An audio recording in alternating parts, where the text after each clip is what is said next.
Isang magandang umaga muli sa inyong lahat. Kumusta na kayo? At patuloy na tayo ay nagpapasalamat sa Panginoon dahil nakapag-aaral tayo ng Kanyang salita, nakapakikinig ng Kanyang mga mensahe, at patuloy na sama-sama pa rin tayo sa magitan ng Baya Online na manambahan, magpuri, at mag-aralan. Sa pagkakataong ito ay dadako tayo muli sa ating salita ng Diyos. At dahil sa ngayon ay tapos na ang quarantine, ang enhanced community quarantine, at tayo naroon na sa general community quarantine. At ngayon ay mayroong isang salita o dalawang salita na mas nagiging palasak at karaniwang ginagamit. Ito ang tinatawag na new normal. Okay. New normal. Yan ang ating topic ngayon. Malibang alaman mo kung paano maglingkod sa Diyos, ay hindi mo magagawang makapaglingkod ng tama o wasto sa mga tao. Natapos na ang ECQ, katulad ng ating nabanggit, dito sa ating lugar, kasama ang buong Batangas. At napalitan naman ito ngayon ng tinatawag na GCQ o General Community Quarantine. Ito ay nangangahulugan na merong mga pagbabago, pero hindi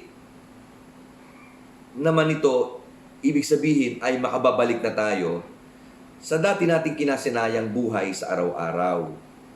Marami pa rin mga dapat na isalang-alang na mga alituntunin, mga patakaran na dapat nating sundin. Ang mga tanging pagbabago na ibinibigay ng GCQ ay ang makababalik na sa trabaho ang maraming sektor, kung hindi man lahat. Magkakaroon na muli ng public transport. Subalit, hindi pa rin maaaring maging kagaya ng dati na pwedeng magsiksikan, pwede ang punuan, at maging ang mga pamasahe ay merong pansamantala lamang naman na inilabas na bagong mga taripa o upa, lalo na sa ating mga tricycle. Ito ngayon ang tinatawag ng ating paligid na new normal. Dahil sa wala pang nadidiscovering gamot o bakuna sa COVID-19, ay kinakailangan nating harapin ang mga pagbabagong ito sa ating lipunang ginagalawan. Kailangan nating mamuhay ngayon na sa tuwing tayo lalabas, kailangan nakasuot ka ng face mask o may face shield. Kailangan mong ugaliing maghugas ng kamay, gumamit ng alcohol, sanitizer, hand sanitizer, at limitado lamang ang pwedeng lumabas ng bahay. Kailangan pa rin observe natin yung tinatawag na physical or social distancing. Ibig sabihin, may limitasyon pa rin ang lahat ng ating mga gagawin.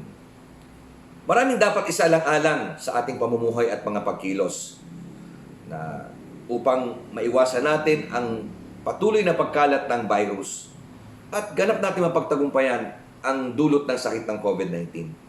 Hanggang wala pang natutuklasang bakuna, gamot, ay kailangan ipatupad ang pag-iingat at mga alituntunin na dapat natin namang sundin.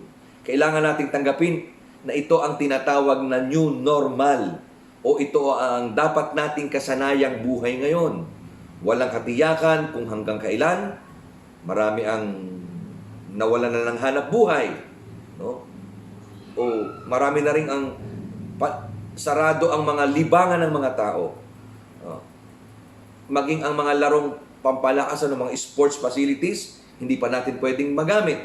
Katulad ng basketball court, volleyball court, at iba pa, maging ang mga gym, ang mga lugar na kung saan ay ginagawa ito ng mga nanay, ng mga babae, yung lugar ng mga pagpapariban, mga parlor, yung pagpapaganda, ay meron pa rin mga mahigpit na mga restriction. Ang mga massage parlor, yung mga kainan, bagamat ito ay open pero hindi ka pwede yung dine-in, kailangan lamang ay yung mga delivery o yung mga pick-up. Ibig sabihin, may limitasyon ang mga negosyo sa ating paligid. Ibig sabihin, nangangahulugan ang new normal ay ang mga pagbabago o yung mga apektado o naapektuhang mga tao. Ibig sabihin, ito ay ang mga paghina at malawakang pagbabago sa mga negosyo, sa edukasyon, maging sa ating ginagis ng kultura, sa transportasyon, sa industriya ng entertainment, katulad ng mga pelikula, konsyerto, mga stage play, teatro, o mga panoorin na mayroong mga pagtitipon na pinapanood natin. Maging ang buong ekonomiya ng buong mundo ay nagsasuffer dahil sa pandemic na ito. Kasama na rin ang mga iglesia o ang buhay ng mga mananampalataya. Kahit tayong mananampalataya ay makararanas din ng mga apekto ng mga pangyayaring ito.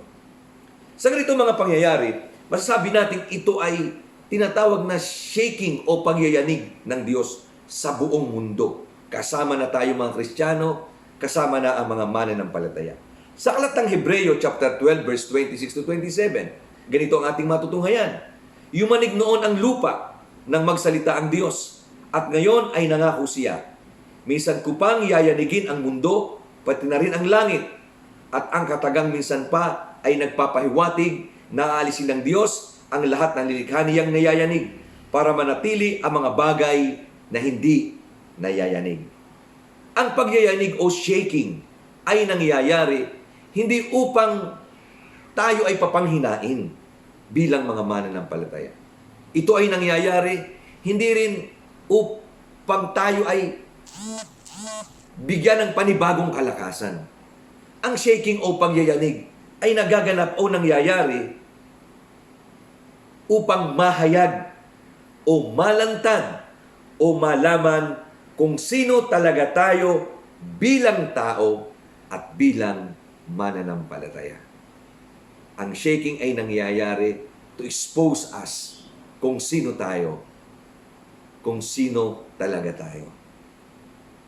Bilang isang tunay na mananampalataya, ay mararanasan natin ang tinatawag o nararanasan natin ang tinatawag na new normal. Subalit, kung ating pakalilimiin at pakuunawain mabuti, yung tinatawag na new normal ay matagal na nating naranasan simula nung makilala mo ang Panginoong Hesus. Sabi nga ng Roma chapter 6 verse 4, kaya noong binautismuhan kayo o tayo, namatay tayo at inilibing na kasama niya.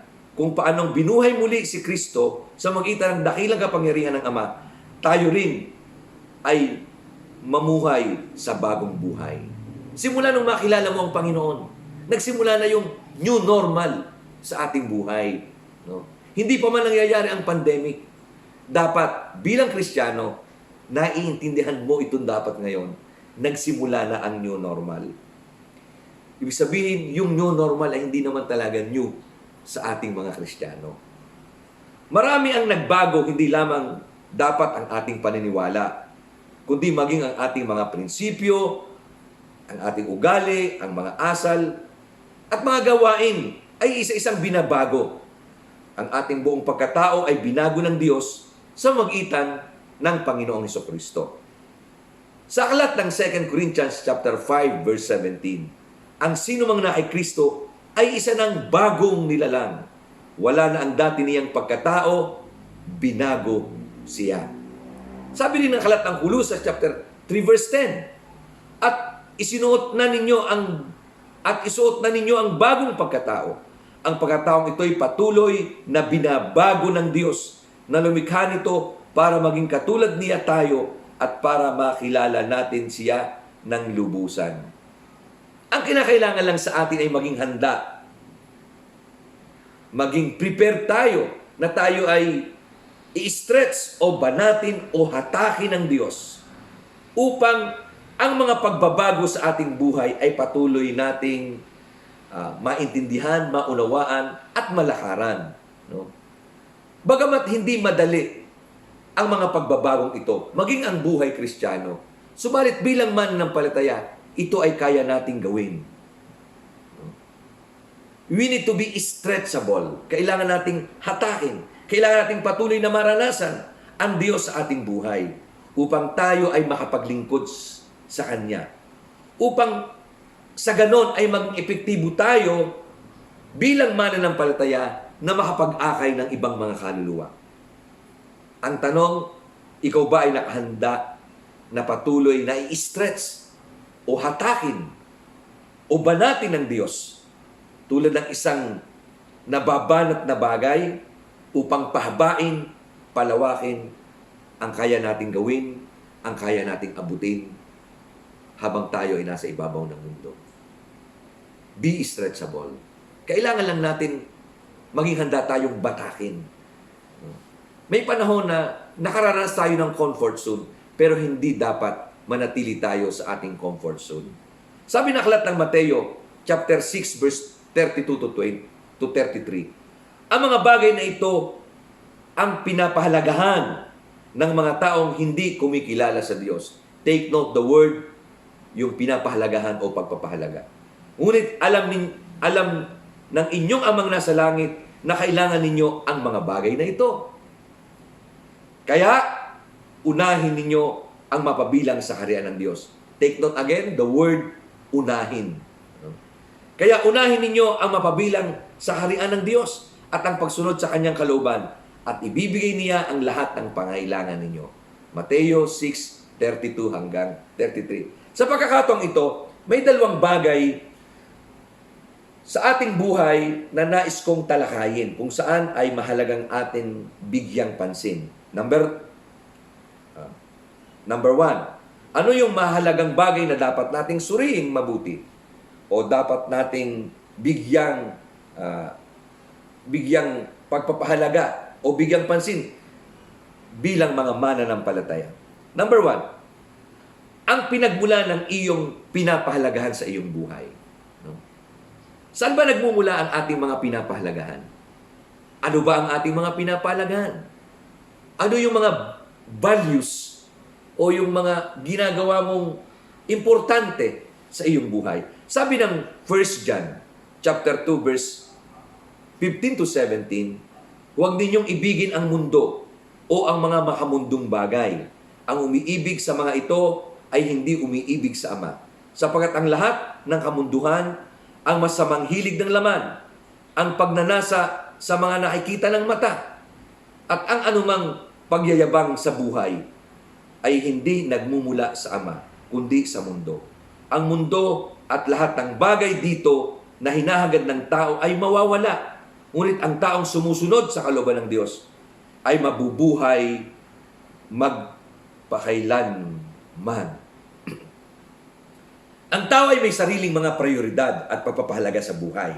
Ang ating mga pagpapahalaga ay nagtatakda ng ating mga prioridad. Tinutukoy nito kung saan mo ginugugol ang iyong pagsisikap at mga oras. Nakukuha natin ang pagpapahalaga mula sa mga bagay kung sino yung mga palagian nating nakakasama, nakakasalamuha, tulad ng ating mga karanasan mula pa nung tayo bata. Yung nag-alaga sa ating pamilya, sa edukasyon, sa kaibigan, sa kapitbahay, sa buong kapaligiran, o mga lugar na ating kung saan tayo nagtatrabaho. Kaya nga, in the end of the day, o sa mga huling araw na ito, tayo ay pipili at magpapasya kung saan nang gagaling talaga ang ating pagpapahalaga. Saan nagmumula ang iyong pagpapahalaga? Saan mo nakukuha ang mga ito? Nakagawa ka ba ng mga pagpapahalaga at prinsipyo sa iyong buhay batay sa mga mundong mga bagay? Katulad ng ating binasa kanina. Sa 2 John chapter 5 verse 15 to 17. Chapter 2 verse 15 to 17. Ano ba yung mga kamundong bagay na binanggit doon? Yung una, yung pagpapasarap sa buhay or pleasure in life. Yung pag-aari o pagkahabal ng kayamanan sa mundo na ito. Ito ba yung ating mga pinapahalagahan? O yung karangyaan sa buhay? O minsan yung ating pride? O yung pagmamataas? Nakagawa ka ba ng mga pagpapahalaga at prinsipyo ng iyong buhay batay sa salita ng Diyos? Ang sabi ng Galatia chapter 5 verse 22 to 23. Ngunit ito ang bungang makikita sa taong namumuhay sa kapangyarihan ng Banal na Espiritu. Pag-ibig, kagalakan, kapayapaan, pagtitiis, kabutihan, kagandahang loob, katapatan, kahinahunan at pagpipigil sa sarili. Kung ganito ang pamuhay natin, hindi natin malalabag ang mga utos ng Diyos. Mahalaga kung saan mo nakukuha ang iyong pagpapahalaga.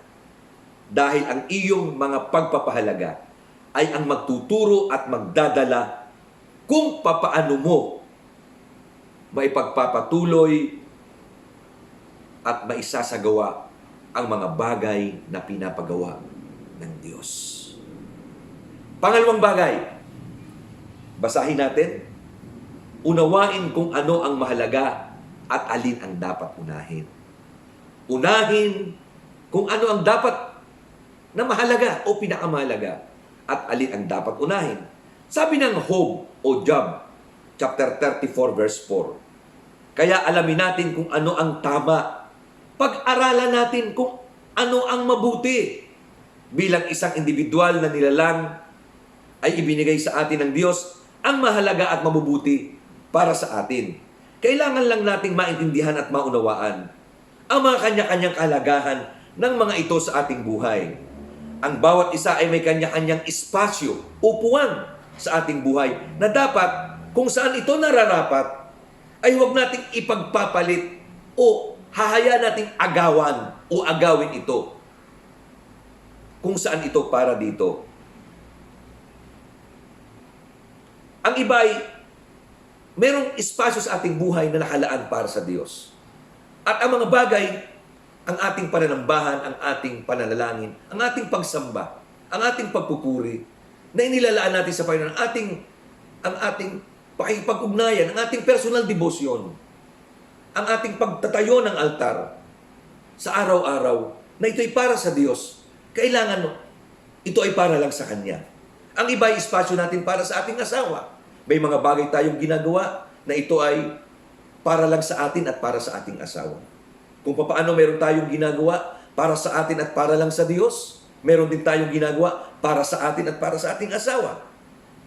Meron tayong espasyo para sa ating anak o mga anak, o para sa ating mga magulang, para sa ating mga kapatid, para sa ating mga kaibigan, para sa iyong mga kaklase, para sa pag-aaral, para sa ating mga gawain o trabaho, o para sa atin din namang sarili. Meron tayong panahon para din o espasyo para sa ating pamamahinga. At iba pa. At hindi dapat natin ito pinagpapalit-palit. Bawat isa ay mahalaga. At bagamat sinasabi ng salita ng Diyos, nang anumang ating ginagawa, gawin natin ito sa pangalan ng Panginoon. Sa paglalagay kung alin ang dapat mong unahin sa iyong buhay, nakasalalay ngayon kung papaano ka magpapasya at kung ano ba ang dapat mong pahalagahan o ang hindi mo dapat bigyan ng sobrang pagpapahalaga. Ang susi dito ay kung gaano katagal ang mahalagang bagay na ito. Gaano ito o gaano ang itatagal nito sa ating buhay. May mga bagay na pansamantala, may mga bagay na pangmatagalan, at may mga bagay namang pangwalang hanggan. Kung ang prioridad mo ay tatagal ng walang hanggan, aba, ay masasabi nating yaan ang pinakamahalaga. Ang mga bagay na nagdudulot ng walang hanggang buhay. May mga bagay namang tatagal ng 50 taon, 60 taon, o higit pa habang tayo nabubuhay. Masasabi natin naman na yan ay mahalaga rin. Mahalaga rin ang bagay na yan. Dapat din natin bigyan ng pansin. May mga bagay naman na tatagal lamang ng 30 taon. At yan din ay mga uri ng mahalagang mga bagay. Pero siyempre, hindi kasing halaga ng mga bagay na tatagal lamang ng 10 taon o maaring mas maikli pa. May mga bagay na pansamantala, pang isang araw lang. Dapat alam natin ano ba ang ating at paano tayo nagpapasya. Sa ngayon, ano ba ang dapat nating gawin? Ano ang dapat mong gawin? Ngayong narinig mo ang dalawang bagay na ito. No? Kailangan nating magbago sa kinagawiang pamumuhay. Ito ang magiging iyong new normal na kung tutuusin ay hindi naman talaga bago sa iyo. Dahil ito'y ginagawa na natin simula nung makilala ang Panginoon. Kailangan nating mabanat. Kailangan nating mahatak. Kailangan nating muli at muling mabanat at mahatak. Kailangan nating patuloy na hayaang gumawa ang Diyos para sa mga patuloy na pagbabago. Paano ba natin babaguhin ang ating pamumuhay? Kung talagang seryoso ka sa pagbabago sa iyong pamumuhay upang iyong matanggap ang pamumuhay ng new normal, ay may 3 bagay kang dapat na gagawin. Una, mabilis lamang ito. Gawin mong maayos ang iyong mga schedule. Meron ka bang maayos na schedule sa mga gawain? Sinusunod ba ang mga ito? O hinahayaang masira na lamang at binabaliwala? Meron ka bang schedule? Pangalawa, gawin mong maayos ang iyong budget. Ginugugol mo ba halos ang lahat mong pera o kinikita sa mga bagay na mahalaga? O ginugugol mo ito halos sa mga bagay na sa palagay mo ay hindi naman mahalaga? Sa mga bagay na magtatagal lamang o panandalian lamang o sa maikli lamang na panahon. Paano mo ginagamit o binabudget ang iyong pera?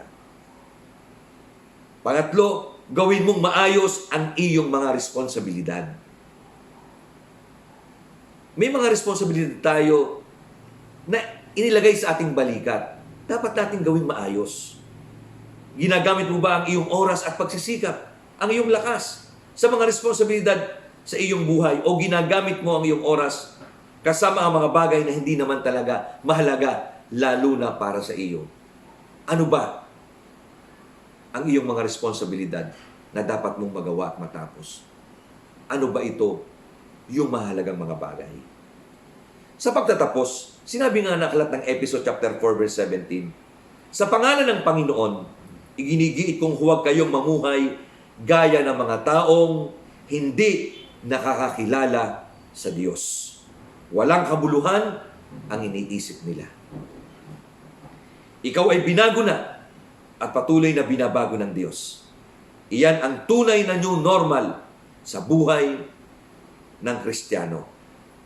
Patuloy na pagbabago, nagpapatuloy na pagkilos ng Diyos sa ating buhay hanggang sa matapos natin ang takbuhin na inilagay ng Diyos sa ating harapan. Pagpalain tayo ng Panginoon, tayo ay manalangin. Dakilang Ama, marami pong salamat sa pagkakataon na iyong ibinigay sa amin upang makapag-aral patuloy ng iyong salita. Salamat po sa mensahe na ito na new normal na nalaman namin na ito pala hindi naman talagang bago sa amin, kundi ito'y matagal na naming nagsimulang maranasan simula nang makilala ka namin bilang aming Panginoon at tagapagligtas. Kaya, Panginoon, bigyan mo po kami ng kaalaman, ng karunungan. Matreasure namin ang bawat salita na aming narinig. Pagpalain mo po ang aking mga kapatid na nakikinig at nakatunghay sa programa na ito, sa aming pong mensahe na ito. Hawakan mo ang kanilang mga sarili. Hawakan mo ang kanilang mga personal na buhay, ang kanilang sambahayan, ang kanilang pamilya. Patuloy mo silang ingatan at pagpalain. Sa mga may sakit karamdaman, patuloy mong igawad po ang iyong himala ng pagpapagaling, ang kalusugan at kalakasan ng katawan. Ganun din, Panginoon, sa mga may pangailangan, ko po ang aming great provider. Ko po ang nagtuturo at nagbibigay sa amin ng kalamat karunungan. Paano kami kumita? Paano namin gamitin ang aming mga kamay sa mabubuting mga bagay? At upang kami ay mabuhay sa ibabaw ng mundo. Pagpalain mo po ang bawat isa, ang mga ama at ina ng tahanan. Sila, Panginoon, na naghahanap buhay at mga babalik sa kanilang mga hanap buhay. Ingatan mo po at ilayo sa anumang kapahamakan, lalo na po sa virus ito na tinatawag na COVID-19. Bigyan mo po ng proteksyon ang bawat isa.